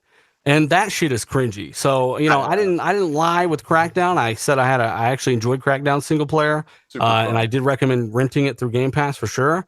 But that was just dumb fun. Like whereas Days Gone, I happen to enjoy that as well. And I could testify to that as well. Is when we were in parties and you were playing that game and I was playing it as well, I wasn't enjoying it, but you were like, damn, I'm having. And I didn't expect to enjoy it at all. Yeah, that was the thing. Like I didn't care. I didn't give two shits. I will say that Dealer did not care. I remember he was before the game came out. He was like, I don't care. I didn't think you'd even. Then 10, 15 hours later, it's like, Dealer, what are you doing? Leave me the fuck alone, bitch. I'm playing. Don't you understand, motherfucker? I get these orbs, bitch. Okay. Yeah. So, we were kind of dragging on here, but nonetheless, guys, shout out to the over 500 still here. You guys absolutely rock. Check the links down below. Check out these guys. These fantastic gentlemen. Subscribe to Fonz. Yeah, and of course, just remember anybody can make quality content. It just takes 5 minutes. Anyway, we're out. Later. PS5 is going to get an exclusive GTA 6.